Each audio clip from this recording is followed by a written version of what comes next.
Lideramos el camino de la opinión pública y buscamos que la cultura del debate alcance consensos y soluciones a los problemas de nuestro país.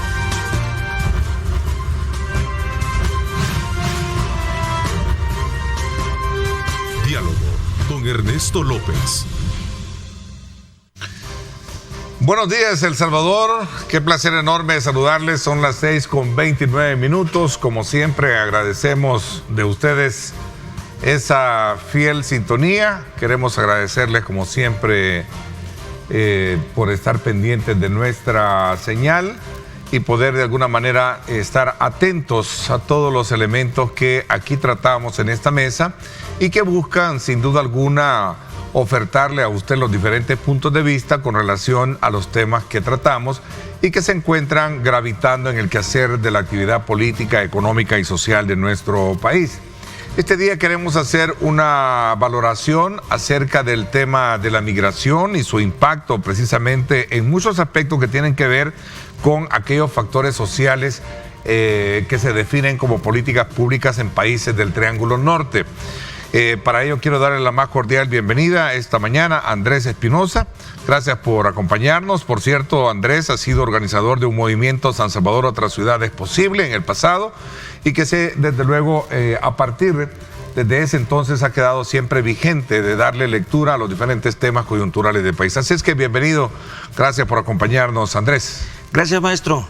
Un placer estar aquí compartiendo nuestras ideas y ojalá que le puedan servir para su acervo cultural y sobre todo para su visión de país y fortalecer su criterio político. Ojalá sirva de eso. Bueno, sin duda alguna es importante recalcar que uno de los aspectos importantes a tratar también es un tema relacionado con lo urbano, San Salvador como ciudad. Sobre todo partiendo de tu conocimiento, que vamos a aprovechar a agregarlo a este análisis, quiero decir que teníamos como invitado también al doctor Francisco Acosta. Él es un sociólogo, ex rector de la Universidad Monseñor Romero de Chalatenango, ¿verdad? Experto en temas de migración, pero lamentablemente por razones ajenas, pues no pudo acompañarnos a última hora. Así es que vamos a tener el acompañamiento de él más adelante. Bueno, anoche diputados aprueban decreto que mantendrá fijos los precios de los combustibles, una nueva medida que busca de alguna manera paliar este problema que se está presentando a raíz del incremento que sufren el tema de los combustibles. Este es un tema sin duda alguna que ha venido golpeando fuertemente las economías, la economía mundial. Así es que creo que no podemos pasar por alto para hacer un abordaje también desde tu perspectiva este tema, Andrés. Bueno, gracias. No cabe duda que estamos viviendo una crisis, quizá por lo menos desde los 60 para acá, que no se había vivido. Estamos a las puertas de una posible guerra, no le voy a llamar mundial, pero sí internacional, que afecta realmente a países tan lejanos del conflicto como nosotros. Y una guerra más allá de lo que sufren nuestros hermanos, digamos, ucranianos, rusos, lo que sea.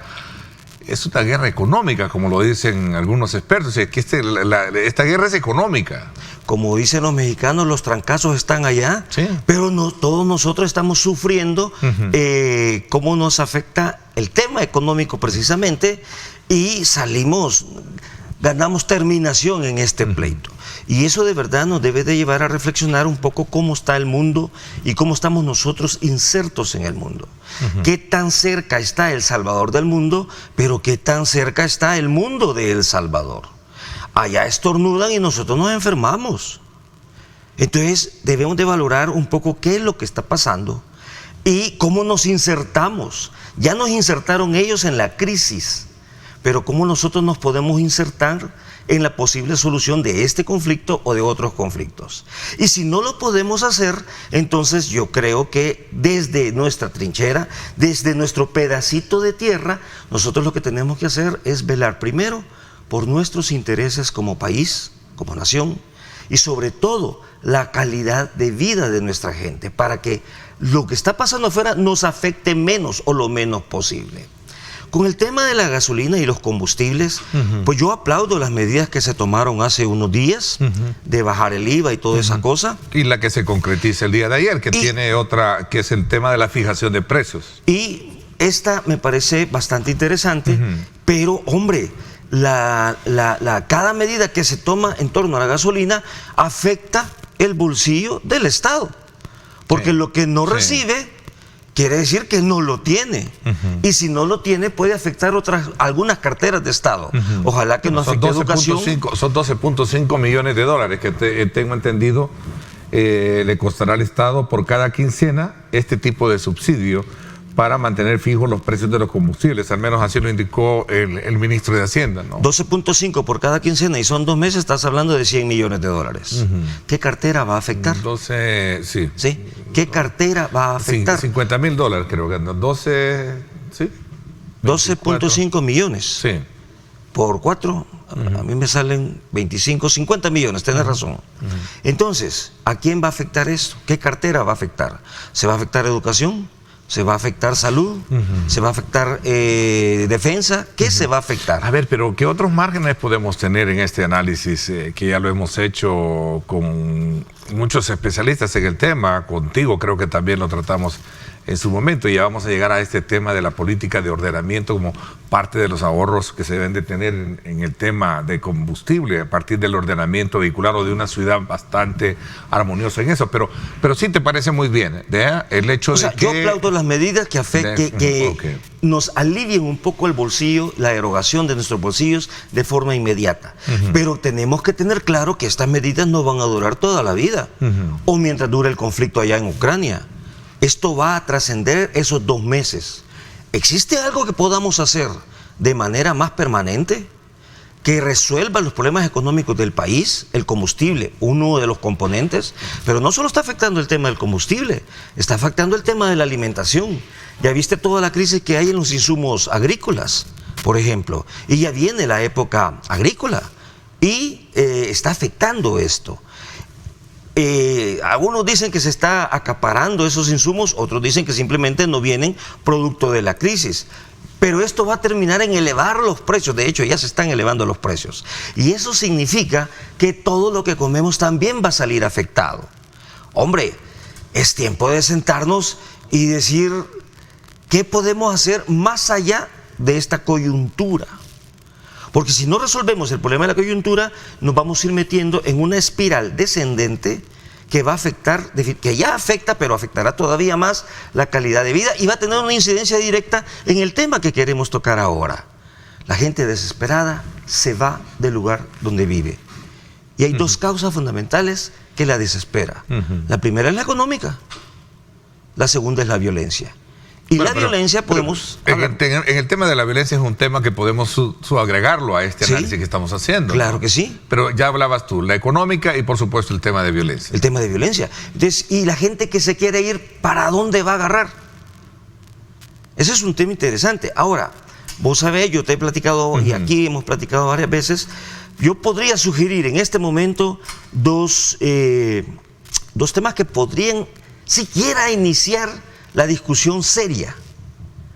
En lo personal, soy un convencido de que una ciudad eficiente no va a hacer que baje el precio de la gasolina, pero sí va a hacer que su gasolina le alcance para más, pueda recorrer más distancia con la misma gasolina. Pero ahora usted se la está gastando ¿en qué? En una trabazón, hombre. Claro. Mira, si es que, vaya, Ciudad de México es una ciudad colapsada. Sí, tú acabas de estar allá, ¿no? Sí, acá, bueno, voy con relativa frecuencia. Y Ciudad de México es una ciudad colapsada. En promedio, en la Ciudad de México, en hora pico, la gente se mueve en su vehículo entre 9 y 15 kilómetros por hora. Imagínate qué lentitud para moverse. Pero en San Salvador, ¿a cómo crees que te moves? Haga usted la prueba. Tome el tiempo y la distancia que recorre en hora pico. Uno se mueve entre 3 y 9 kilómetros por hora. sin exagerar. A veces ustedes ponen ahí cómo están las velocidades de desplazamiento en las ciudades. Pues súmelas y saque un promedio y le da exactamente eso, entre 3 y 9 kilómetros por hora. ¿Por qué no lo sentimos tanto? Porque nuestras distancias son cortas. ¿Por qué en México lo sentís como un suplicio? Porque las distancias son terriblemente largas. Claro, me dice por ahí un amigo cada vez que yo hablo de esto. Pues sí, pero Guatemala está peor. Panamá es un desastre. La ciudad de Los Ángeles, si manejas en la 405 te querés suicidar. Pues sí, pero eso a mí no me resuelve mi tiempo de desplazamiento. El otro día mi hijo saliendo de la UCA se tardó 2 horas 15 en llegar al monumento del hermano lejano. ¿Que son cuánto? 2.5 kilómetros. 2 horas 15. Claro, a ese extremo es excepcional. Pero vaya, de mi casa a mi trabajo, si no hay carros, yo hago 6 minutos, mediditos. Ajá, pero en tiempo normal, en hora pico, hago entre 45 y 1 hora. O sea, San Salvador, otra ciudad es posible entonces. Como bien lo defines tú. Es que mira, claro, mira. Bueno, pero estás hablando de una ciudad que viene históricamente teniendo, sobre la base de su infraestructura de comunicación vial, pocas alternativas. Hoy en día se están, digamos, teniendo como una especie de obras alternativas, pero que a la larga han resultado no ser como las eficientes.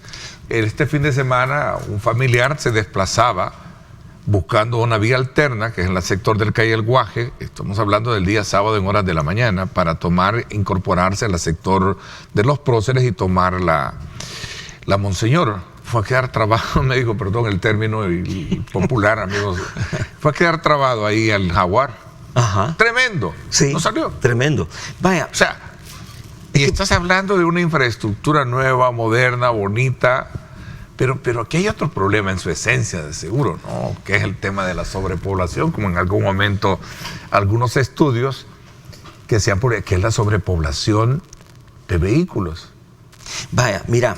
O sea, te pongo un ejemplo del análisis mismo que recojo del verso que trata el tema de cómo volver San Salvador una ciudad, digamos, movible, pues.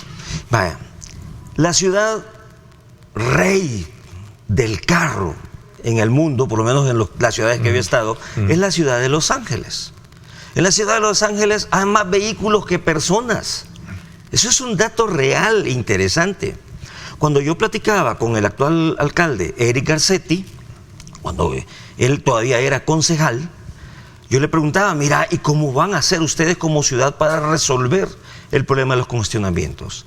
Y don Eric Garcetti me decía, solo hay una salida, me decía, y es soluciones colectivas a problemáticas individuales.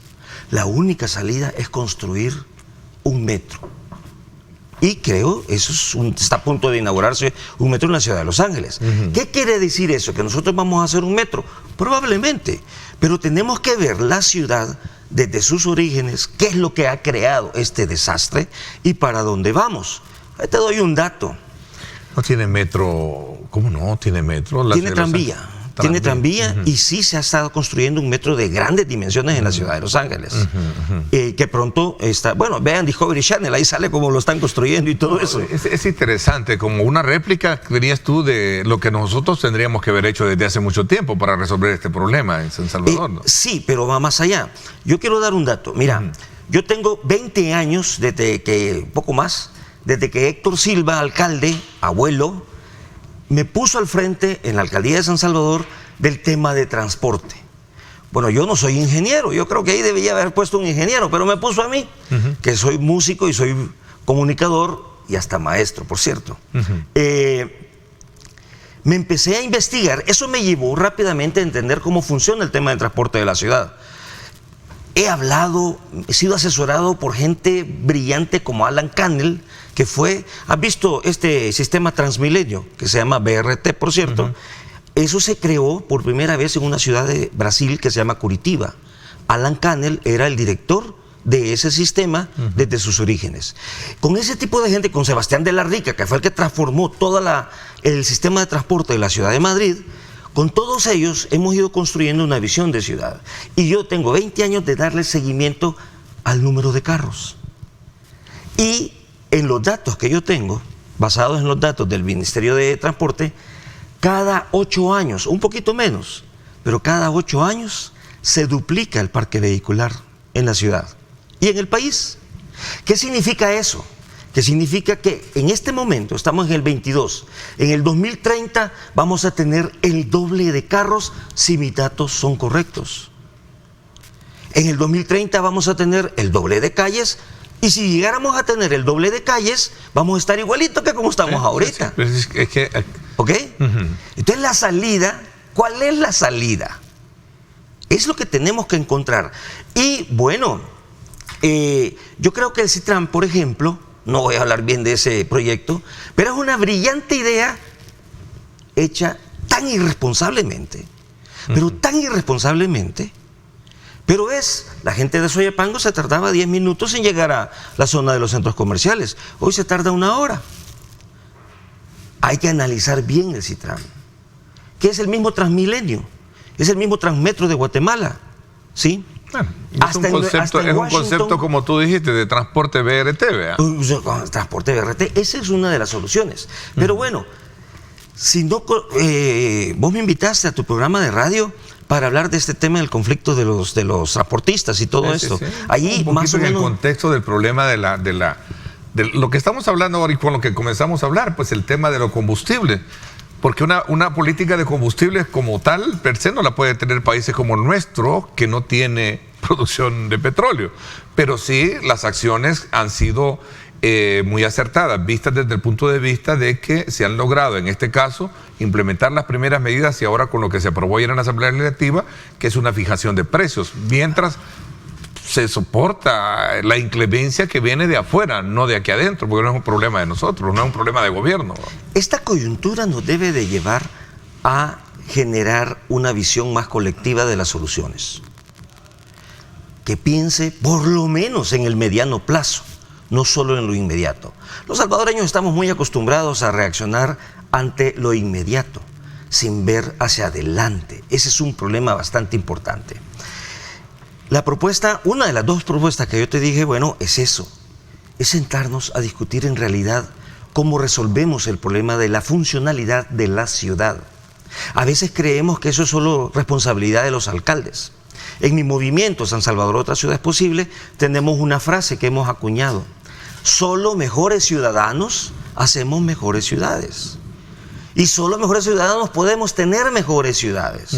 No solo es responsabilidad del alcalde, es responsabilidad de cada uno de nosotros. Te pongo un ejemplo elemental en las trabazones.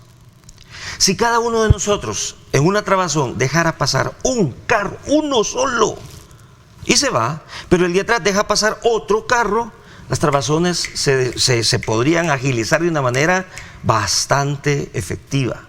Pero no, cuando vamos en un carril y ve que vos te quieres meter, acelera para bloquearte. Y esa es una realidad cultural. Tenemos que darle un tratamiento a eso. Y la otra medida que yo me voy a atrever a poner en la mesa, bueno, ¿y por qué no nos convertimos en un país productor de petróleo? Hombre, ¿cómo nos vamos a convertir en eso si nosotros no tenemos pozos petroleros? Pero ¿sabe qué? Tenemos millones y millones de botellitas plásticas. Ese es petróleo procesado. Y existe en el mundo tecnología sumamente accesible para nuestra economía para revertir el proceso de ingeniería. Yo he estado en fábricas en México que de un lado, en el contenedor de una máquina, meten botellitas plásticas o PET, bolsas de súper, pajillas, y del otro lado sale diésel. Esa es una salida interesante. Dediquémonos a reunir todo el plástico y procesémoslo y convertámoslo en diésel. Esa es una salida técnica que que se puede hacer. ¿Cuántas botellitas plásticas producimos en El Salvador? Millones, hombre. Ahora, pero todo esto no sirve de nada si no vemos para adelante. Me temo que los políticos desde hace años, desde hace décadas, tienen un pequeño problema. Están acostumbrados a ver para abajo y no ver hacia adelante. ¿Qué quiere decir ver para abajo? Bueno, yo tengo 10 pesos y con los 10 pesos voy a ver para qué me alcanza. Y ver para adelante quiere decir, yo tengo 10 pesos, tengo que ver cómo hago que estos 10 pesos se me conviertan en 100 para poder satisfacer las necesidades de todos mis ciudadanos. Y pongo un ejemplo en esa línea. Si usted está pagando la energía, puedo mencionar marcas de empresas de luz. Sí, claro, por supuesto. A la empresa del Sur. Del Sur es parte de un conglomerado empresarial llamado EPM, Empresas Públicas de la Ciudad de Medellín, Colombia. Las utilidades, hasta donde yo sé, las utilidades que pagamos todos nosotros en nuestros recibos de luz para esa empresa, se invierten ¿en qué? En educación, en parques, en seguridad, en cultura, etcétera, de la ciudad de Medellín. ¿Y cómo es que nosotros estamos pagando eso? Porque no puede ser empresas públicas de San Salvador. Bueno, también, yo he visto que tienen también sus programas de responsabilidad social acá también. A ver, regresando un poco a este tema. Mira, gracias, saludos especiales a Paul, siempre nos escribe para darnos aportes relacionados con los temas que abordamos. Y me dice, Ernesto, el incremento de los precios del petróleo está creando un incremento fuerte en los ingresos tributarios también. La medida de ponerle techo de 2 meses al precio de la gasolina en forma de canje contra factura de impuestos a los importadores es la mejor manera de controlar en el corto plazo los precios y darle espacio a la empresa privada a encontrar sus propias estrategias sin pasarle el costo a la población. Es una fórmula interesante verla desde el punto de vista como la plantea en este caso. Puede ser. Hay que ver qué tanto afecta las arcas del Estado o el volumen de crecimiento del precio. Ahora, también pueda nivelar este hay un volumen. elemento bien importante que tú hacías mención y yo creo que eso es lo que, por cuánto tiempo va a durar esta situación entre Ucrania y Rusia y hacia dónde nos va a llevar ese horizonte de necesidades que puedan generarse a partir de si esto va a seguir subiendo, en primer lugar, en segundo lugar, y si esto va a venir de alguna manera a darnos el encarecimiento de los productos básicos y sobre todo también de la escasez que podría generarse. Por eso es que me gusta y voy a tener, y desde ya voy a hacer mención, voy a tener acá al ministro de Agricultura, Enrique Parada, con quien vamos a hablar acerca del tema de la seguridad alimentaria, que es un elemento importante también que no se puede invisibilizar o soslayar en un momento de crisis como la que tenemos hoy en día, ¿no? Mira, estos precios de los combustibles que andan muy cerca de los $5, ya los tuvimos hace unos años. Y no había guerra con Ucrania. Había otro tipo de conflictos. Pareciera ser que una característica de los seres humanos es estar en conflicto permanente. Y si se resuelve Ucrania, ¿van a volver los precios a bajar? ¿O esperaremos la siguiente crisis mundial para volver a subir? Nosotros como país debemos de encontrar nuestras propias salidas. Ahora, aquí hay otras salidas. ¿Qué salidas se pueden ver si lo que con el tiempo lo hemos conversado contigo y con otros especialistas sobre, por ejemplo, el tema de horarios escalonados, por ejemplo? Vaya, exacto. Esa es una de las que podría ser un factor paliativo para controlar un poco el tema de la sobrecarga vehicular sobre nuestra red vial, lo cual facilitaría en todo caso el desplazamiento de vehículos. Ahí tenemos el caso muy en particular del ejemplo que te ponía del día sábado. Entiendo, se me reporta en este momento que nuestro invitado de hoy venía desde el sector norte de la capital y está trabado, perdón el término de nuevo, ¿No pudo pasar? lo estoy haciendo buen Salvador, está trabado allá en el sector de La Gloria. No puede pasar. No puede pasar. ¿Eh? ¿Cómo afecta económicamente a la ciudad? La salud mental también. La salud mental. Otro factor. Pero veamos el factor económico. Pues sí, realmente. La dinámica económica de una ciudad, el corazón es precisamente su red vial la que le moviliza todo, ¿no? Mira, fíjate, nosotros hicimos un estudio con mi movimiento, con unos arquitectos que son parte de mi movimiento hace varios años. Y uno de los problemas que encontramos es, por ejemplo, la territorialidad del empleo. Nosotros encontramos una empresa de hamburguesas allá cerca de la Embajada Americana con una señora que trabajaba ahí, pero vivía en Soyapango. Con esos datos nos fuimos a la misma empresa, pero en Soyapango, y ahí encontramos gente que trabajaba en Soyapango, pero vivía en Santa Tecla. Si las mismas empresas hicieran uso de la territorialidad del empleo, la de Soyapango la dejas en Soyapango, la de Santa Tecla la dejas en Santa Tecla. Y a esa señora, que por cierto se llama Saraí, esta señora de 3 hijos le devolvía, solo con ponerla en la misma empresa, pero en Soyapango, le devolvías $40 de su salario. Le subías el salario sin subirle el salario. ¿Por qué? Porque le volvía más eficiente su salario, porque gastaba $40 menos. Pero lo más importante, le dejaba 3 horas de su vida diaria para cuidar a sus hijos y que no anduvieran en malos pasos. Entonces, la territorialidad del empleo es una medida que se puede tomar. Ahora, vos mencionaste el tema de los escalonamientos de los horarios. Yo en lo personal he aprendido mucho de la gente que me rodea y con la que hablo. No me gusta saludar con sombrero ajeno. A la primera persona que oí hablar de los escalonamientos de los horarios fue a Julio Valdivieso, con quien yo he aprendido mucho. Él fue ministro de Transporte, viceministro de Transporte. Si vos escalonás los horarios, pero realmente los escalonás con intervalos de 1 hora, hora y media por tramo, son 3 tramos: el estudiantil, el público y el privado.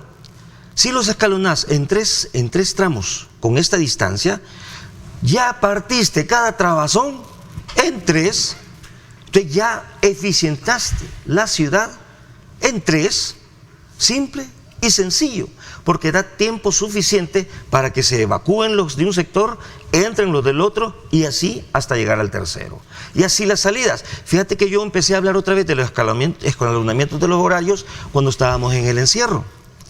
Porque allí la gente, la ciudad, los ciudadanos en general, como que estábamos abiertos a cualquier tipo de medida. Porque el COVID nos estaba imponiendo otro estilo de vida. Y en ese otro estilo de vida podía caber perfectamente eficientar el servicio de cómo nos movemos. Lamentablemente no ha pasado mucho en esa línea, pero nunca es tarde de empezar a discutirlo.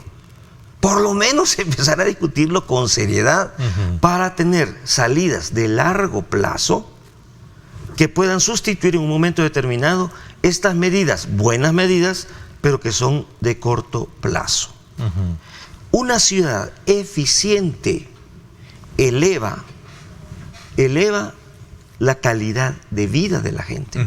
Y hablar de calidad de vida es una absorción de política pública para poder ser productiva, para poder ser convivible y por supuesto generar empleo y evitar migraciones como en su momento. Las ciudades. Pero tú pudiste ver estas imágenes que teníamos, ahí teníamos una del oriente de la capital, del sector del oriente de la capital, del sector del Boulevard del Ejército, por ejemplo. Tú ves esa carga, bueno, este es el sector del Boulevard Constitución y el paso a desnivel de la Chulona, como le decimos, ¿verdad? El Monumento a la Constitución. Que este es parte de la carga vehicular de los que vienen del norte partamos hacia el centro de la capital. Pero allá tenés, a esto me refería, mira, Andrés, que ahí puedes visualizar lo que siempre se ha dicho, de que San Salvador es un dormitorio. Perdón, viene siendo como una especie de la ciudad de dormitorios que tiene, que son las paralelas al área metropolitana de San Salvador, y entonces todo el mundo viene a San Salvador prácticamente a trabajar, pero tiene su ciudad de dormitorio.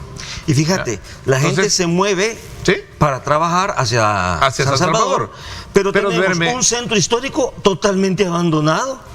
Ahí la cantidad de gente que habita el centro histórico es mínimo. Bueno, ¿qué tan abandonado está hoy? Porque el centro histórico entiendo que tiene mucha actividad tiene muchísima actividad económica. En el día se llena, pero en la noche se vacía. ¿Por qué? Porque la gente no vive ahí. Porque no vive ahí, ¿no? O sea, se va justo a lo que estamos hablando. se va. Pues son las ciudades dormitorios, lo que te decía. Por eso te decía, si la gente se va, pero tenemos en el centro una infraestructura de alta calidad, de verdad, además histórica, pero que puede ser utilizada para vivienda, pero no hay una política que lo permita eso. De hecho, vuelvo a insistir, fíjate que yo leí hace años un instructivo de una superempresa estadounidense en que demostraba que un trabajador, entre más cerca trabaja de su casa, más eficiente es. ¿Por qué? Porque está menos preocupado. Dejé los frijoles en el fuego. Cocina, ¿no? Rápido resuelve. Se le cayó el niño el homework, que creo que fue una buena experiencia la que vivimos hoy con este tema de la pandemia. Es lo que te digo, la pandemia nos abrió la mente para otras posibilidades. Para poder reinventarnos en muchas cosas. Exactamente. Es interesante. Voy a hacer una pausa para que sigamos hablando, pues sin duda alguna, hilvanando lo que era el tema de la migración de los países nuestros que buscan otras alternativas, muchos salvadoreños, por los dos factores que tú mencionabas, ¿verdad? Exactamente. Y yo agregaría el factor nostálgico que también no puede soslayarse en este momento, donde sabes que muchos buscan a sus familiares en el extranjero, ¿verdad? Que es otro factor, el nostálgico, ¿verdad? Claro. Voy a la pausa, son las 7 de la mañana en punto. Gracias a usted por estar participando. Envíenos sus comentarios, sus preguntas. Es interesante los elementos que hemos colocado sobre la mesa a partir de esta aprobación que se llevó a cabo ayer en plenaria extraordinaria,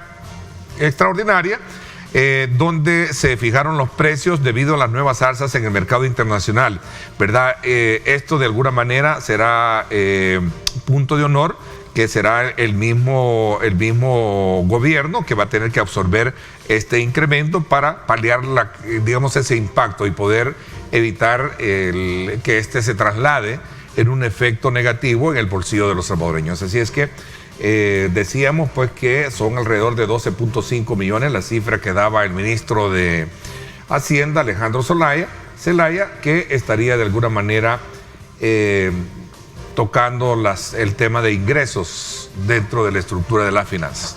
Vamos a la pausa, 7 de la mañana con 1 minuto. Gracias por estar con nosotros. 7 con 1.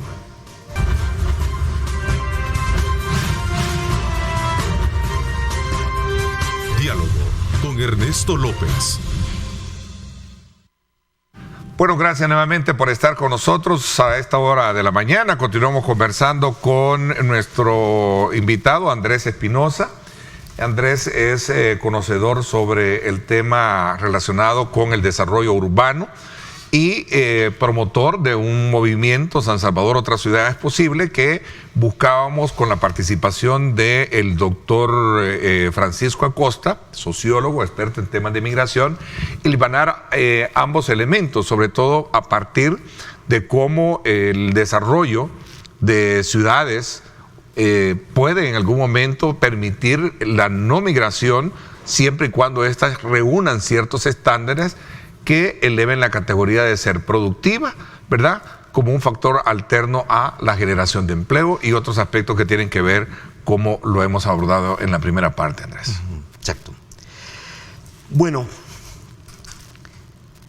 el empleo por excelencia en El Salvador se llama la rebusca. Habla con cualquiera, pregúntale, ¿y qué andas haciendo por aquí en la rebusca?, te dice. La rebusca es, como dijo Joan Manuel Serrat sobre la política neoliberal. Él decía, el neoliberalismo, decía, es la política de sálvese quien pueda. Yo le agregaría sálvese quien pueda y como pueda. Eso es a lo que estamos acostumbrados los salvadoreños casi desde la conquista. Casi desde la conquista. Ahora, si el empleo por excelencia es la rebusca, ¿qué quiere decir eso? Los salvadoreños hemos encontrado 3 formas de ganarnos la vida, de sobrevivir. Y la primera opción que el salvadoreño tiene es irse. Es irse de El Salvador. ¿Por qué? Porque aquí no resuelve, en el país, no resuelve algo tan sencillo como comer, vivir bajo techo. Y ya no digamos estudiar, ese es un lujo muchísimo mayor. Pero además, la gente que trata de irse para el norte, pero no puede irse, se queda en las ciudades, generando cinturones de miseria y sobre todo el tema de la informalidad viene de ahí. Es el segundo tema para sobrevivir. Te vas y si no podés, al menos te quedas en la informalidad. Y lamentablemente, cuando vemos lo que está pasando ahorita con el tema de seguridad, que los datos que yo he leído en los diferentes tweets, hay más de 70,000 miembros de las maras, y hace unos años se decía que 600,000 personas comen del delito. Entonces yo diría que esa es la tercera fuente que los salvadoreños hemos elegido. ¿Hemos elegido esto por nuestra propia elección o por la imposición de la realidad? Esto me lleva a hacer el planteamiento y el link entre las ciudades con el tema del migratorio. Al menos en nuestro movimiento nosotros estamos convencidos, plenamente convencidos, de que desde la localidad la gente puede y debe resolver sus problemas económicos. La gente en general, todo el mundo, todos los humanos, tenemos un arraigo especial psicológico con la tierra donde nacemos. Y quisiéramos quedarnos ahí, pero todo el entorno nos obliga a salir, a emigrar a grandes ciudades o a emigrar al exterior. ¿Por qué no empezamos a trabajar desde cada localidad? Nosotros tenemos todo un proyecto enorme que habla de esto, el desarrollo local, la territorialidad. De hecho, las ciudades primitivas nacen como herramientas económicas, porque nacen el hombre y la mujer, se empiezan a agregar para resolver más fácilmente sus problemas, defensa, alimentación, agua, protección, etcétera. Si descubre que si están juntos y son más, pues más fácilmente se resuelven los problemas. A eso yo le llamo actividades económicas. Y nuestras ciudades son exactamente eso, actividades económicas, porque la informalidad se va para el centro histórico. ¿Por qué se va para allí y no se va para otro lado? Aunque hoy se está desarrollando también en otros lados. Aquí hay unas preguntas interesantes sobre ese análisis que estás haciendo. Preguntan, Ernesto, para tu invitado, ¿qué piensa él con relación a todos los esfuerzos de cooperación que han hecho Estados Unidos para países como el nuestro para poder de alguna manera detener la migración? Lo primero que buscan es incentivar inversiones, generar empleo y por supuesto que la gente se quede. Mira, esa es una excelente pregunta que nosotros no las hacemos. A lo largo de los últimos 20 años, por ejemplo, por decir algo, yo sé de cualquier cantidad de ONGs que duplican esfuerzos. Al duplicar esfuerzos... Y de cooperación de los Estados Unidos, sí, por detenerlo. Acuérdate que cada gobierno estadounidense ha llegado con una política distinta. Uno con garrote, el otro más... Exactamente. ¿Vea? Quiere decir que la ayuda de los Estados Unidos, y si me permitís una crítica constructiva, le voy a llamar así, ¿cuánta plata se dio a El Salvador en la guerra para desarrollar guerra? ¿Y cuánta plata se ha dado en paz para desarrollar la no migración? Ahí hay una diferencia increíble. Y a eso metámosle el tema de que probablemente no se está llegando la ayuda donde de verdad se necesita.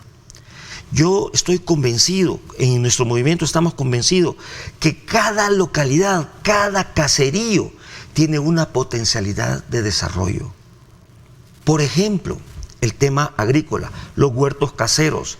Si nosotros empezamos a generar huerto casero para el autoconsumo, por ejemplo, en todos los caseríos, allí se resuelve una gran problemática económica. Sí. No solo el comer, porque en los huertos caseros siempre hay excedentes. Los excedentes también se venden. Pero mira, si producir esto nos cuesta X cantidad y los insumos agrícolas son terriblemente caros. Hombre, allí volvemos a la territorialidad, volvemos a la localidad. Solo el mercado central de San Salvador, solo el mercado central produce 90 toneladas diarias de basura, de las cuales el 80% es basura orgánica. Allí puedes hacer insumos. para regalar o a bajísimo costo para producir productos orgánicos. Aquí hay otra pregunta que me parece interesante y ese es lo bueno de interactuar con nuestro público. A tu invitado, Ernesto, como especialista, ¿qué piensa él y qué podría recomendar a la autoridad? En San Salvador no tenemos parqueo y los únicos parqueos, cuando uno va a los centros comerciales, te los cobran. Entonces la gente prefiere quedarse fuera y crear congestionamiento. Ese es un punto también bien importante. Es lo que te estaba diciendo. Es bien risible y eso deberían de corregirse.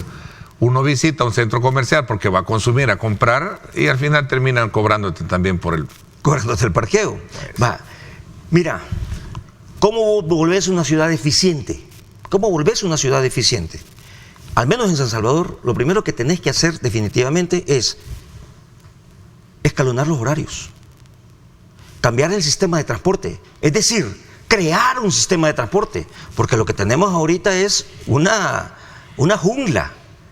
Hay que hacer un sistema de transporte real que permita que reduzca los tiempos de desplazamiento. La gente pasa 2 horas de ida y 2 horas de venida. Cada día son 4 horas de la vida de la gente. Entiendo que el CITRAN ha sido nuevamente puesto en tela de discusión en la Asamblea Legislativa a partir de una recomendación que hizo esta administración de justicia, ¿no? Que le ha dado un plazo para definir en qué términos queda esa inversión. Algo he oído de eso y ojalá que lo haga. Ojalá que se haga, porque da lástima tener toda esa inversión que se hizo tirada. Pues no sé realmente quién estará perdiendo o qué está pasando con todas esas unidades, por ejemplo. Sinceramente, si el inversionista perdió o ganó, no es de mi interés. Mi interés es si funcionó o no funcionó. ¿Qué cosas buenas funcionaron? ¿Qué cosas buenas yo recuerdo que para la gente funcionaba. Yo tenía muchos familiares que se desplazaban desde allá a aquí en cuestión de 15, 20 minutos. Ahora es una hora. Si me permitís atreverme un poco, si eso se está discutiendo en la Asamblea Legislativa, me atrevería a hacer una solicitud a mis amigos de la Asamblea. No busquen salidas políticas a problemáticas técnicas. Apóyense en los técnicos. Claro, al final será una decisión política si se aceptan o no la recomendación de los técnicos. Pero son los técnicos los que tienen que recomendar la salida. Enrique Peñalosa, alcalde de Bogotá, y es uno de los que cambió la ciudad de Bogotá, me decía, es que en realidad los que hacemos o deshacemos las ciudades somos los políticos.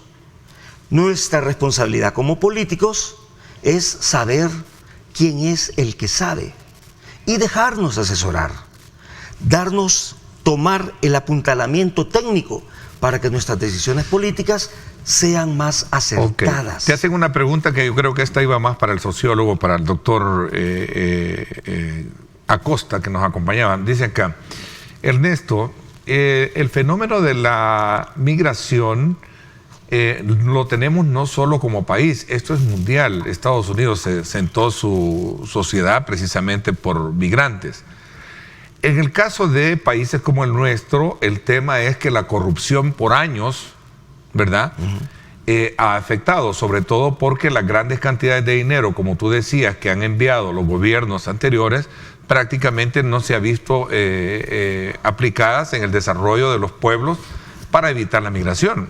Un punto muy importante. Vaya, y las razones son las mismas. Estados Unidos en el siglo pasado, a principios del siglo pasado y en los 1800, se llenó ¿de qué? De migrantes. ¿Y por qué emigraban hacia los Estados Unidos? Porque en su localidad no resolvía el problema económico. Mirá la emigración africana hacia Europa. ¿Por qué la gente africana se va para Europa? Porque en su localidad no resuelve sus problemas económicos. Todo el mundo quisiera vivir donde nació. En promedio, la gente quiere vivir y morir donde nació. Mirá nuestros propios migrantes que viven en Estados Unidos, en Italia, en Australia, donde sea, quieren venir a morir aquí, porque la tierra llama, pero aquí no resuelve su comida. Mira, no resuelve su calidad de vida. Hay un titular que publicó el periódico La Prensa Gráfica hablando de migración. Estados Unidos expulsa a 41.269 salvadoreños en 5 meses. Sí. Mira, a mí me llamó la atención las estadísticas del año pasado. Salvadoreños capturados en la frontera norte de México. Se rompió récord en salvadoreños capturados. Cuando yo leo eso me pregunto, ¿y cuántos salieron entonces de El Salvador? Porque ellos capturaron una cantidad exorbitante. ¿Cuántos lograron entrar? ¿Cuántos se quedaron en México? ¿Cuántos querían salir y ni siquiera salieron? Quiere decir que el fenómeno de la migración en este momento es grave. Es gravísimo. No, es que sí, el tema de la migración. Habla con cualquier joven y te dice que su sueño dorado, bueno, sí, tiene esperanza que esto cambie, pero no, yo me voy mañana. Hay una buena noticia también. Estados Unidos anuncia 35,000 visas de trabajo ante la falta de mano de obra. Hablo de Estados Unidos. El gobierno estadounidense anunció otras 35,000 visas adicionales para trabajadores temporales no agrícolas ante la escasez de mano de obra en la nación norteamericana. 11,500 son para ciudadanos de Haití, El Salvador, Guatemala y Honduras. 11,500. Fantásticos, pero necesitamos 200,000, ¿verdad? Sí. Anualmente. Sí. 200,000. Un poquito va a paliar esa necesidad, esas 35,000, y lo aplaudo. Bueno, de las 35,000, a saber cuántas nos tocan a nosotros. A ser unos 10,000, no sé cuántas. Dividirlo entre 4, 11,500 okay, entre 4. Bueno, 11,500 entre Haití, Guatemala, y andamos hablando casi de 4,000, 3,500. Fíjate. Visas. Las Naciones Unidas reconoce la migración como un derecho humano. Tenemos derecho a migrar si queremos hacerlo. El punto es, ¿qué te obliga a migrar? Y lo que te obliga son las condiciones de sobrevivencia. Ese es el origen de todo, simple. Si no cambias eso, no cambiaste nada. Y en El Salvador cada día es más difícil encontrar trabajo, estudiar, hasta movernos, es que es cada día más caro y movilidad. Más complicado. Ricardo Chinchilla te felicita, dice que quisiera felicitar, Ernesto, a tu invitado por la cátedra que está dando. La verdad, siempre he pensado que existe mucho recurso humano con mucho conocimiento, sin embargo, si no se aprovecha por los políticos, se me fue porque están cayendo muchos. Sin embargo, si no se aprovecha por los políticos es muy lamentable. Y cuando habla de políticos es el hecho de crear condiciones favorables para evitar la migración y especialmente de aquellos que representan desde luego una diferencia en cuanto a los aportes y conocimientos que puedan tener, ¿verdad? La mayoría de becas son para los que tienen, digamos, mejores calificaciones. Y al final nos terminamos quedando a veces sin ellos. Mira. Es un tema que podemos abordarlo más adelante, lamentablemente se nos fue. Igual me sumo a la felicitación que hacen muchos amigos que nos están sintonizando, en felicitarte por tu análisis, el que has hecho, ¿verdad? Te agradezco mucho. Hubiese sido también oportuno contar con el aporte del sociólogo para poder comprender mejor lo que hemos conversado. Así es que te agradezco muchísimo el que nos hayas acompañado. Bueno, el agradecido soy yo porque me seguís abriendo espacios. Qué bueno comentar las cosas que pensamos. Ojalá le sirva a usted que nos está viendo. Y a mi juicio solo quiero dejar una idea plasmada. Creo que es tiempo de reinventar El Salvador, hombre. Y solo se puede reinventar si nos ponemos de acuerdo. ¿Qué país queremos? Hay que trabajar en eso. Okay. Caballero, muchas gracias. Buena reflexión. Nos vamos entonces a la pausa. Cuando regresemos, un tema muy importante que hacer para garantizar la seguridad alimentaria, ¿verdad?, en nuestro país a raíz de todas estas situaciones que se nos están presentando. La visión que lleva el nuevo ministro de Agricultura. Vamos a conversar con él, con Enrique Parada, sobre estos y otros temas. Voy a la pausa y regresamos con más. Este programa es presentado por Econoparts, 50 años haciéndote llegar lejos. Bueno, vamos entonces ahora en este momento a felicitar como siempre a nuestros buenos amigos de Econoparts, líderes en venta de repuestos automotrices de calidad mundial, que están cumpliendo, como lo he venido diciendo, 50 años. 50 años, óigase bien.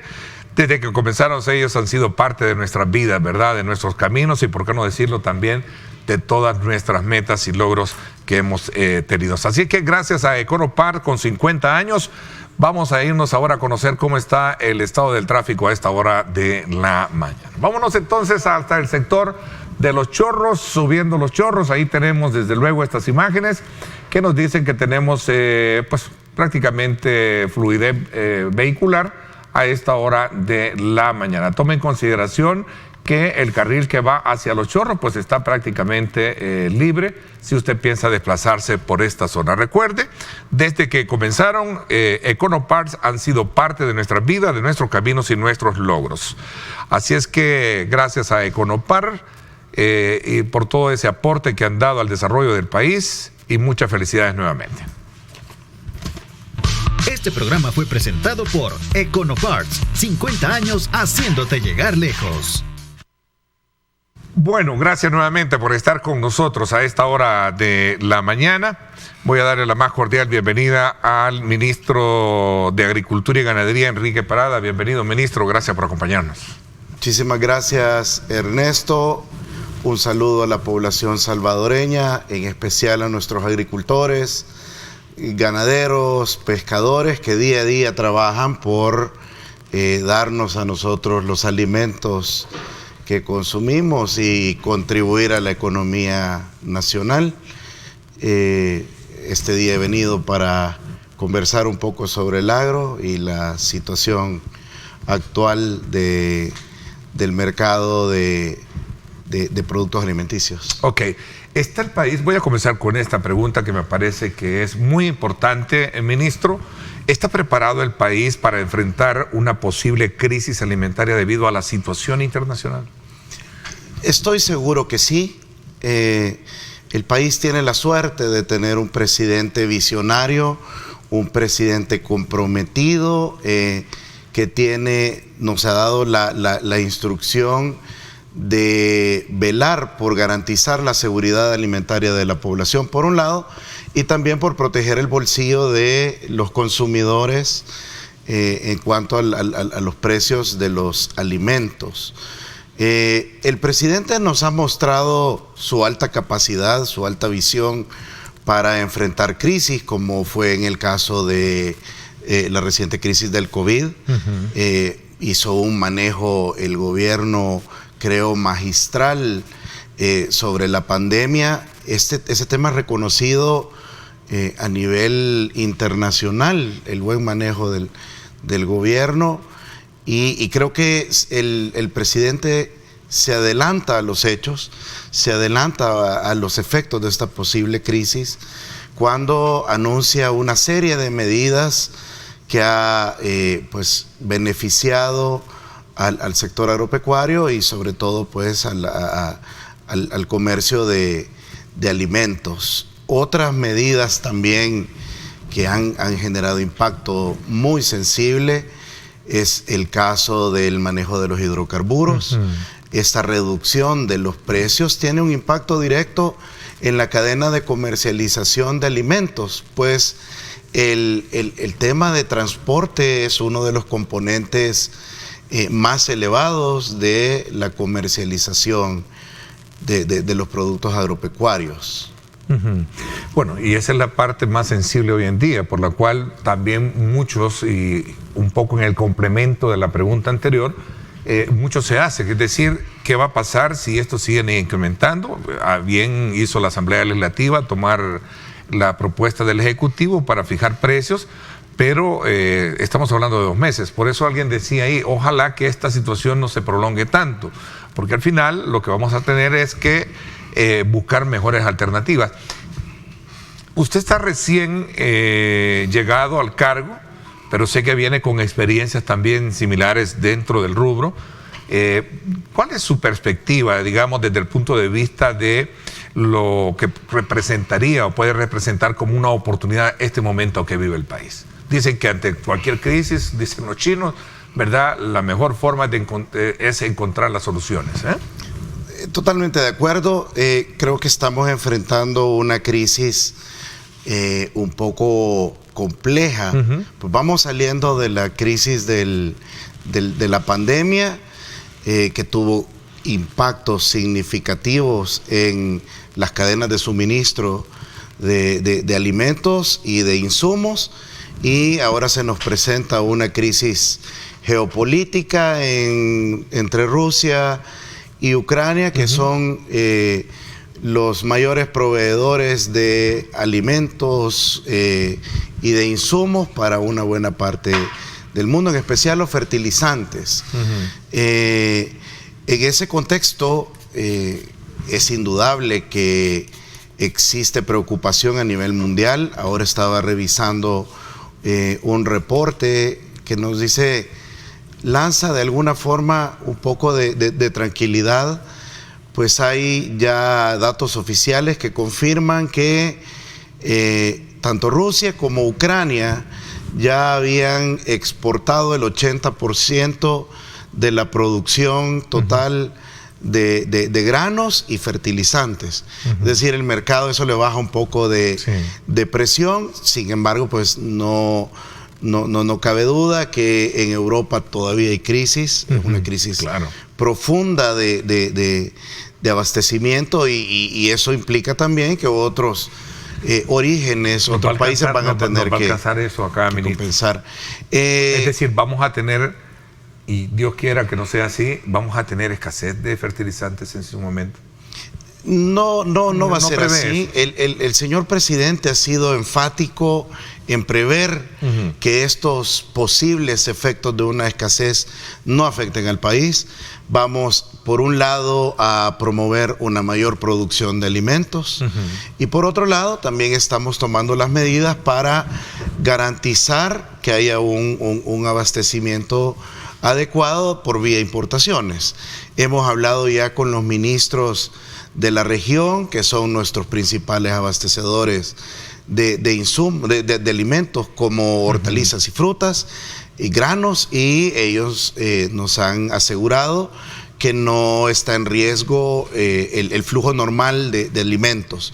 Pero como repito, lo principal es que como país estamos tomando medidas para autoabastecernos por la vía de la producción local de alimentos. Hablemos un poco de esa producción, porque es bien importante hablar de lo nuestro. Yo siempre, y creo que compartimos esa misma visión, creo que cualquier salvadoreño, que es importante pensar en lo nuestro, porque venimos, el ADN de la economía, esto es bien importante tenerlo presente, el ADN de la economía histórica de este país viene del campo.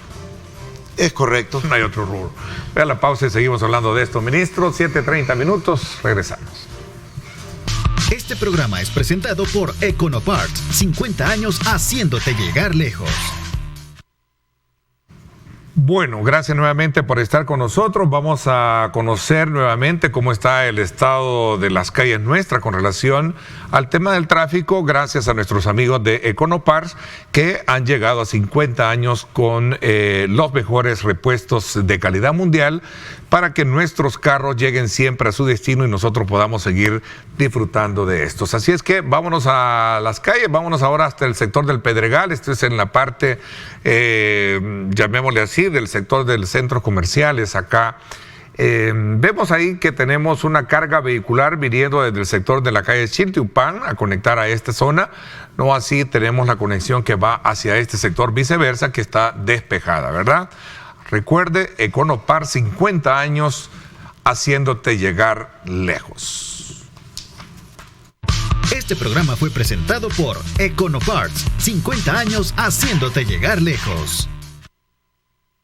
Bueno, continuamos conversando con el ministro de Agricultura y Ganadería, Enrique Parada, y hemos hecho en una primera lección una lectura sobre el tema de cómo se está tratando este factor paliativo con medidas que se han tomado en la Asamblea Legislativa, especialmente en el tema del hidrocarburo, porque gran parte de nuestra hortaliza, que es un, digamos, producto básico, viene especialmente de Honduras, ¿no? Es importada.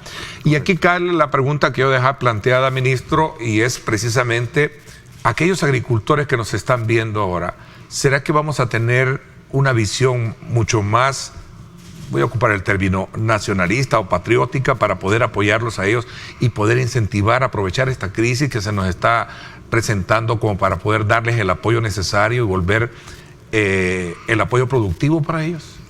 En lo personal, pienso que las crisis son una oportunidad para salir adelante desde la vida de la producción.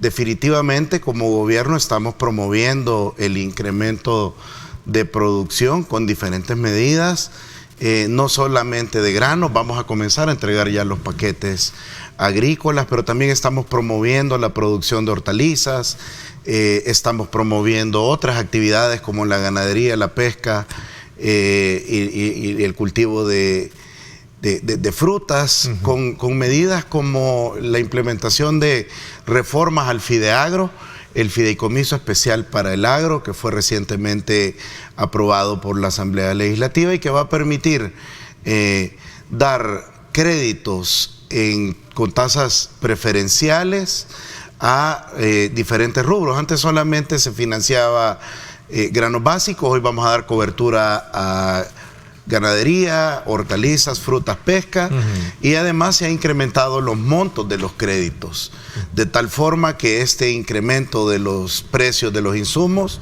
pueda ser sostenido a través de créditos. Pasamos de créditos de $3,000 a un techo de $5,000. Con esto vamos a promover o colocar más bien un monto total de más de $60 millones, beneficiando a unos 25,000 agricultores. Otras medidas también, hace poco anunciamos el inicio de la entrega de insumos para los caficultores, que llegue en un buen momento para que ellos puedan aprovechar el contexto actual del mercado internacional de buenos precios. A ver, de las medidas que se implementaron para poder paliar la crisis en su momento, las 11 medidas anticrisis lanzadas, hubo una reducción de aranceles de alguna manera que busca precisamente ese objetivo, ¿cierto? Exacto, el presidente anunció un paquete de medidas, entre ellas la reducción de aranceles para 20 productos de la canasta básica alimentaria e insumos para la producción agropecuaria. En ese contexto recibimos el mandato como gabinete de gobierno de que todas las instituciones de manera articulada trabajemos para garantizar que el beneficio de esa reducción de aranceles sea trasladado al consumidor. De esa forma, como Ministerio de Agricultura, de manera coordinada con el Instituto Salvadoreño de Transformación Agraria y el CENTA, hemos puesto a disposición 150 elementos que están yendo al mercado a verificar los precios de los alimentos. También estamos verificando agroservicios, bodegas de importadores, entre otros. Y la idea es que cuando encontramos algún tipo de irregularidad, damos aviso inmediato a la institución competente para hacer valer la normativa aplicable, que es la Defensoría del Consumidor, que aplica pues los procedimientos que la ley establece. Estamos sorprendidos por el tema. Voy a hilvanar un poco lo que podría ser la parte de la producción agrícola en perspectiva de lo que viene para este invierno. Nos hemos visto sorprendidos por estas lluvias últimas, ministro. Sí, muchas gracias. Un tema muy importante. Estamos ahorita presenciando ciertas lluvias esporádicas. No se deben confundir con el inicio del invierno. Hago un llamado a nuestros productores para que esperen que sea oficializado el inicio del ciclo agrícola. Esto lo vamos a hacer en estrecha coordinación con el Ministerio de Medio Ambiente, quien es la autoridad para determinar en qué momento inicia oficialmente el invierno. Y junto a eso vamos a iniciar nuestro programa de entrega de paquetes agrícolas de tal manera que se garantice que el uso de la semilla pues sea óptimo. Ministro, entiendo que hay una, digamos, como una especie de tabulación o un sistema de registro de productores, lo cual va a evitar en su momento, digamos, o tener bien claro quiénes reciben, cómo reciben este tipo de beneficios que se van a dar. Exacto. Tenemos un sistema de registro en línea. Todos pueden ingresar a la página piatec.mag.gov.sb.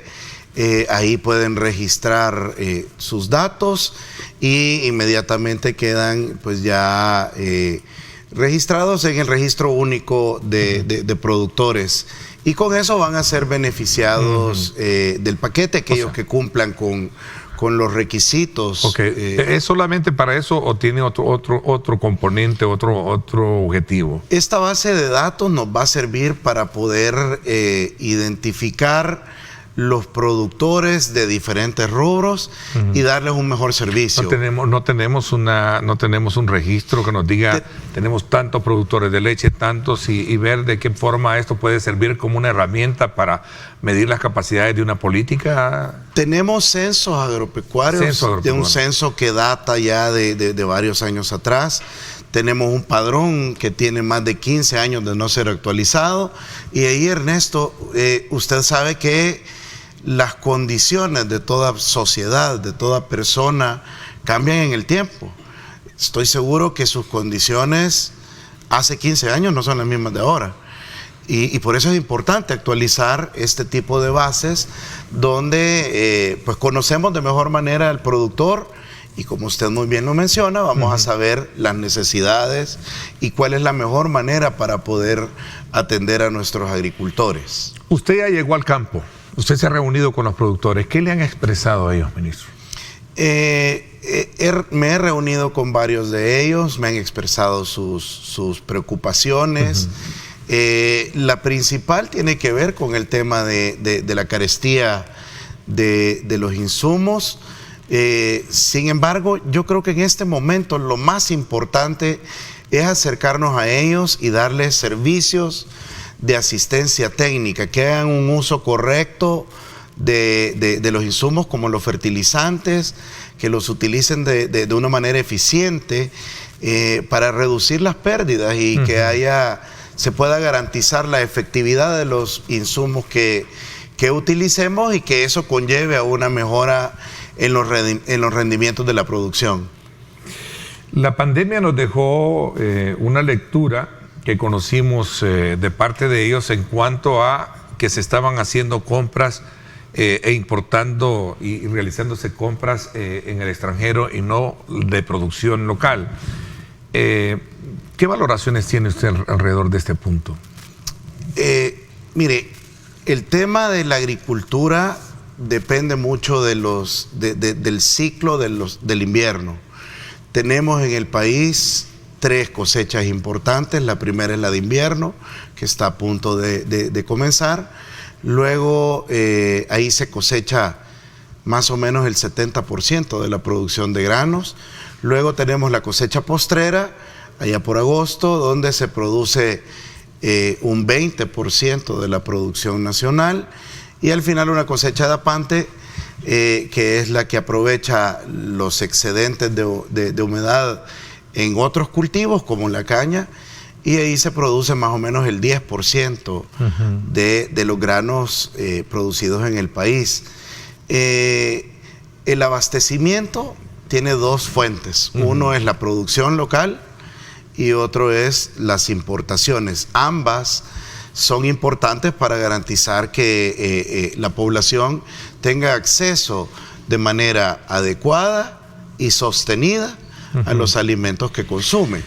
Pero en este momento el gobierno va a promover, garantizar producción nacional, aumentar la producción en busca de el autoabastecimiento.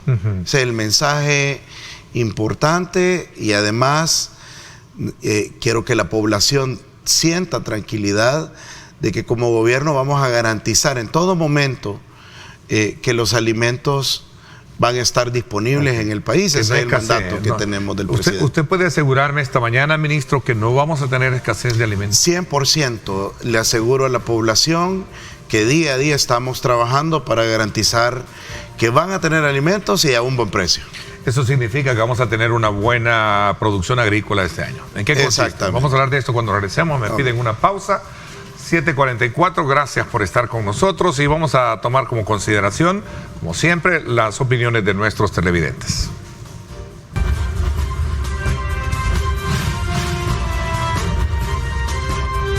Diálogo con Ernesto López. Bien, gracias nuevamente por estar con nosotros. A ver, vamos a aprovechar estos minutos que nos quedan, ministro, para poder, ver ese horizonte de necesidades que hay dentro de los rubros agrícolas y sobre todo también partiendo de las necesidades que como población se tiene. Este tipo de medidas que se han aprobado en la Asamblea Legislativa, que son paliativas para contener el precio de los combustibles, yo lo analizamos desde el punto de vista de que esto va a ayudar a contener un poco, sabiendo de que el transporte es vital para el traslado de estos productos. Hemos hablado de que hay una intención de poder apoyar la producción local para poder de alguna manera garantizar que no vamos a tener escasez. Correcto. ¿Cómo nos proyectamos entonces de cara a este año, a este nuevo invierno, a este nuevo ciclo agrícola que estamos prácticamente por arrancar ya a partir de los meses entrantes ya y definidos en el invierno, que entiendo que es ahí por mayo, ¿no? Correcto. Miren, en primer lugar es importante dar a conocer que las perspectivas climáticas nos indican que vamos a tener un invierno neutro. Es decir, no es niña que tiene excedentes de agua, ni tampoco es niño que que haga falta lluvias, sequías. Entonces tenemos un híbrido, un invierno neutro, un invierno favorable para la producción agrícola. Va a haber agua en suficiente cantidad, no en excesos, y eso va a permitir esos son los pronósticos, y el pronóstico es, ¿verdad?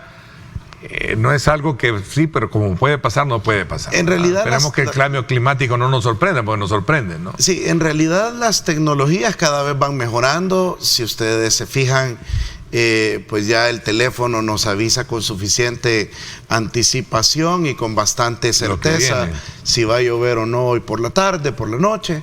Y así hay sistemas internacionales que dan seguimiento a los patrones de lluvia y más o menos creo que son bastante certeros.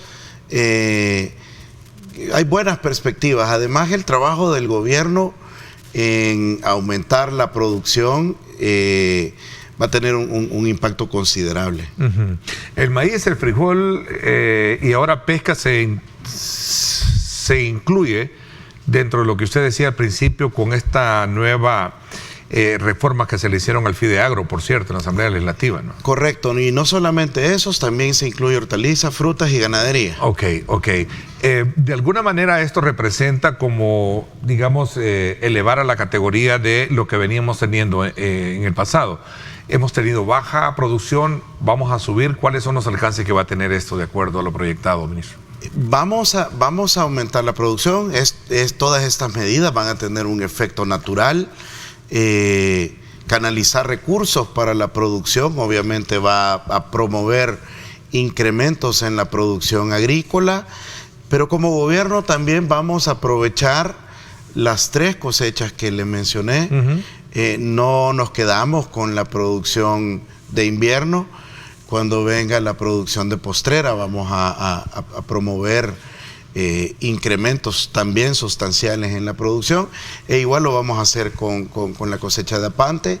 En los distritos de riego donde hay alto potencial para una producción recurrente a lo largo de todo el año, pues vamos a aprovechar esa disponibilidad, y de esa manera podemos asegurar que la producción va a tener incrementos significativos. Los productores lácteos tenemos un problema que tiene que ver precisamente con el contrabando en las zonas de Oriente, dice acá alguien que nos escribe.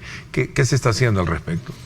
Estamos regularizando el tema de las importaciones, aunque hay un decreto de presidencia que pues facilita el ingreso de todos los productos alimenticios. Eso no implica que no se garantice la sanidad y salud agropecuaria. Siempre estamos haciendo inspecciones para verificar que todo lo que entra al país pues sea seguro, y estamos promoviendo acciones. Dentro de poco vamos a anunciar un programa de vacunación que va a beneficiar a los ganaderos, y estamos trabajando en programas que tengan impacto en la producción. ¿Cuánto, pregunta otro televidente acá, cuánto es lo que se proyecta elevar la producción agrícola? La vez pasada yo recuerdo que estaba acá con nosotros un productor agrícola y hablaba de que se necesita de una política de mayor entendimiento y acercamiento con estos sectores, los cerealeros, especialmente cuando se trata de ver frijol y maíz, porque a la larga es inconcebible que para nosotros, con todos los costos, la producción de una manzana, me decía el señor Luis Triminio, me decía, nos cuesta tanto, y se hacen las importaciones, se compran fuera, me dice, y al final nosotros quedamos con esa producción casi perdida, que creo que eso tiene que ver mucho con el factor de apoyo a estos sectores nacionales. Ministro. De acuerdo, en realidad pues hay acciones que también tienen que ver con facilitar el acceso de la población a la producción local. En el país tenemos una cadena, bueno, en el mundo entero hay una cadena de distribución de alimentos que es sumamente ineficiente. Para el caso, el productor recibe un precio excesivamente bajo por lo que produce, pero el consumidor paga un precio excesivamente alto por lo que consume. Y en esa brecha, en ese diferencial de precios, existen múltiples opciones para beneficiarlos a ambos. Si logramos reducir los eslabones de la cadena, es decir, acercar al productor al consumidor, vamos a lograr beneficios para ambos. Pregunta acá otro televidente que usted mencionaba sobre el tema de la carnetización. ¿Cómo puedo hacer quienes tienen derecho a la carnetización y qué requisitos son los que están pidiendo?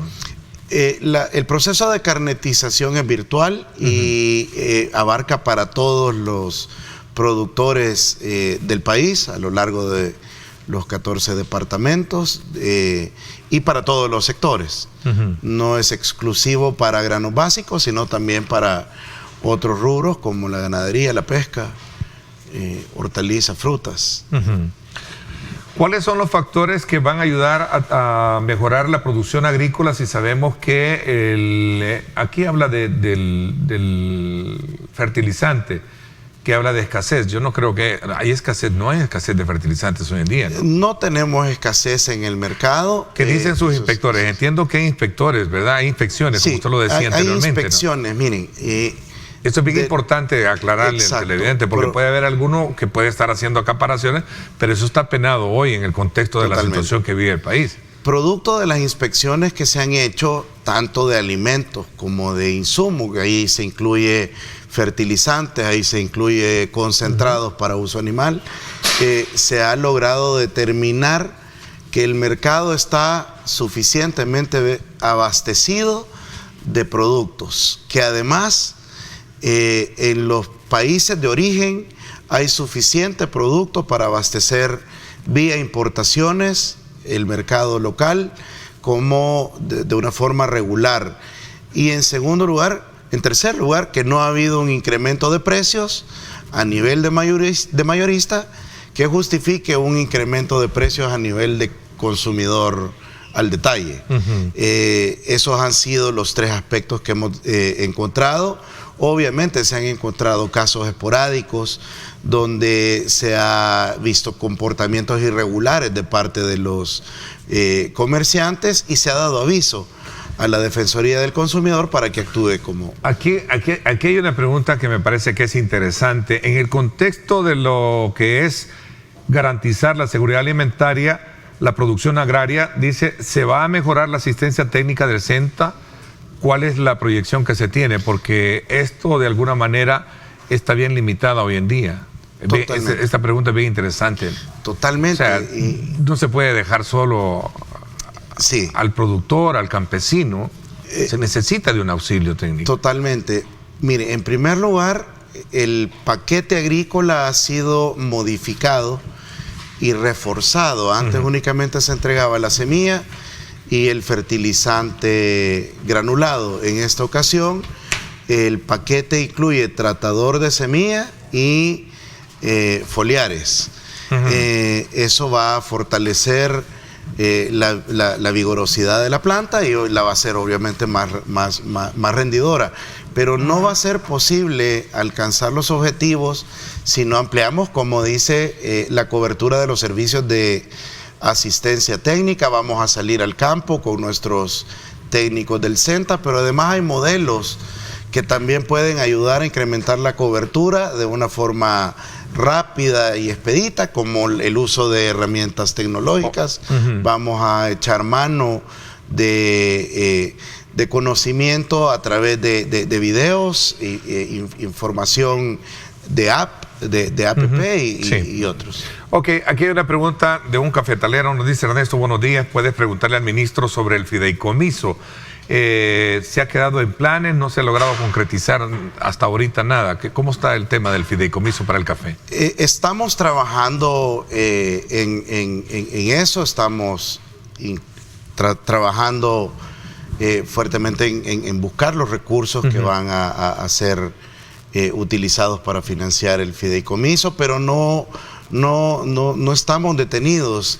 A través de Bandesal ya estamos hablando para poner a disponibilidad de los caficultores líneas de crédito con condiciones favorables. El Banco de Fomento Agropecuario también tiene líneas que van a favorecer y favorecer Bandesal, el sector. Banco Hipotecario, Banco de Fomento Agropecuario están bajo esa línea. Exactamente. Ok. El tiempo se me fue, ministro. Quiero agradecerle el que me haya acompañado esta mañana y darnos a conocer, desde luego, qué se está haciendo de alguna manera para poder garantizar una buena producción local de granos básicos que nos dé una garantía de seguridad alimentaria al país a raíz de todo este contexto mundial que tenemos. Muchísimas gracias por habernos acompañado. Muchísimas gracias a ti, Ernesto. Gracias por habernos acompañado. Arriba, mi gente, está ya listo todo el talento y por supuesto para llevarles a ustedes esa energía que necesita para pasar bien la mañana. Por mi parte, eso es todo por hoy. Pásenla bien y como siempre recuerden lo más importante: amar a Dios sobre todas las cosas. Lideramos el camino de la opinión pública y buscamos que la cultura del debate alcance consensos y soluciones a los problemas de nuestro país.